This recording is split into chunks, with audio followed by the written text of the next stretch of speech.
Mabanhaw ba ang tao human mamatay? Maayong adlaw kaninyong tanan mga kaigsunan, anihan usab kita nining atong pagsangyaw. Ang atong hisgutan karon ang pagkabanhaw buhat sa Santissima Trinidad. Ang mga pamalandong niining panahon na karon sa atong pagsangyaw mahitungod na sa pagkabanhaw. Importante kini nga kabahin sa atong pagtuo. Diya sa misa, moingon ang pare, atong isangyaw ang misteryo sa pagtuo. Ug moingon kita, si Kristo namatay, si Kristo nabanhaw, si Kristo mobalik nganhi. Dugay na kitang nakabati, ato kini nga padayag, apan unsa magidaen ni siya. Kinsa ba ang naghimo? Kinsa ba ang nagtrabaho? Kinsa ba ang involved? Unsa ba ang pagkabanhaw? Matud ni San Pablo, kung si Kristo wala pa banhawa, kawang ang among giwali kaninyo. Sa ato pa ang pagkabanhaw, importante gayod kaayo. 5 ka tuig ang milabay, aduna ako'y kasinatian sa usa ka parokya sa Davao del Norte, sa Diocese of Tagum. Niabot ako sa kumbento, diin masulubon ang batanong assistant parish priest tungod kay doon na siya dili maayong balita. Ang ilahang kuraparoko, bag-ulang gilubong. Gilubong, usa ka adlaw sa wala pa ako umuabot. Og mingon si Padre Brad, ang among pare, grabe kyod ka, grabe ang iyang pag-antos tungod sa kasakit sa iyang cancer. Apan samtang kami diri sa kumbento naghilak na, siya ang muhupay kanamo. Ug siya miingon, Padre, ayaw mo kaguol, magkita rata kay mabanhaw ramanta. Iyan ang pirmi ginabalik-balik hangtod sa katapusan sa iyang ginhawa. Nabugtuan siya sa iyang kinabuhi, samtang siya naghupay sa among kasubo. Sa diyang gilubong na ang among kuraparoko, akong na pamalandungan nga siya tinuoray gayod nagtuo sa pagabanhaw. Pare gid siyang tinuod, tungod kay bisan sa among kaguol, kami iyang gihupay sa pagkabanhaw. Ang pagkabanhaw, sumala na sa itong nahisgutan nga mga buhat sa Santissima Trinidad, ang pagkabanhaw, buhat usab sa tulo ka personas.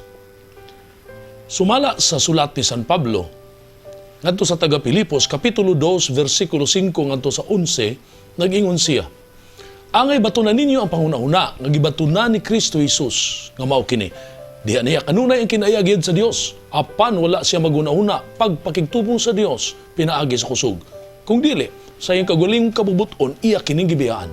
Gisulog niya ang kinaiya sa usa ka sulugoon, na tao siya sama kanato, nakita siya ingon nga tao, nagpaubos siya og nagmasinugtanon hangtod sa kamatayon. Ang iyang kamatayon sa krus. Busa tungod niini, gibayaw siya sa Dios ngadto sa kinatas-ang dapit sa kalangitan. Gihatagan og ngalan nga labaw sa tanang ngalan. Busa mangluhod ang tanang binuhat nga tuwa sa langit, sa yuta ug sa ilawom sa yuta. Sa pagpasidungog sa ngalan ni Jesus ug ang tanang mga ngabil magasangyaw nga si Jesucristo mao ang Ginoo alang sa himaya sa Dios nga Amahan. Dinhi ato makita nga ang papel, ang Amahan nga Dios, mibayaw kang Kristo.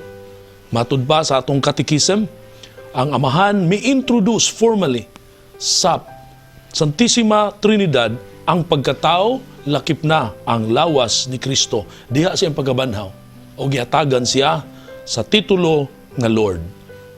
Ikaduha, unsa ba ang papel ni Jesucristo sa iyang pagkabanhaw? Sa Juan Kapitulo 10, versikulo 18, maingon siya, I lay down my life and I will take it again. Nabanhaw siya, aduna siya gahom sa pagbanhaw sa iyang kaugalingon.